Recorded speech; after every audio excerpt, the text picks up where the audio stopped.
என் அன்பு சகோதரனே, சகோதரியே, உன்னுடைய உடன் பிறந்தவர்கள், உன்னுடைய நண்பர்கள், உன்னுடைய பக்கத்து வீட்டுக்காரர்கள், உன்னுடைய ஊர்க்காரர்கள் ஏமாற்றுகிறார்களா?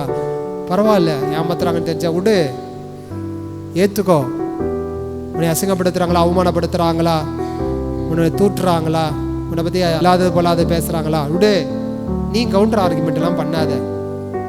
தாழ்ச்சியோடு கடவுள்கிட்ட ஒப்புக்கொடு, இறைவன்கிட்ட ஒப்புக்கொடு. இயேசு கிறிஸ்து அந்த சிலுவையிலே ஒப்பு கொடுத்தாரே, அதே போல ஒப்புக்கொடு.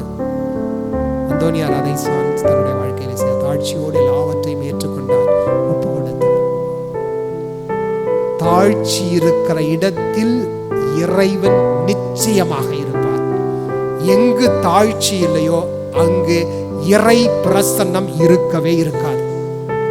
இன்னைக்கு திருச்சபை இறை பிரசன்னத்திற்கு ஒரு அளவுகோல் வைக்கிறது அப்படின்னு சொன்னா வேற எதுவுமே கிடையாது. ஒரு மனுஷன் தாழ்ச்சியோட இருக்கிறானா கடவுள் அவங்ககிட்ட இருக்கிறான்னு அர்த்தம்.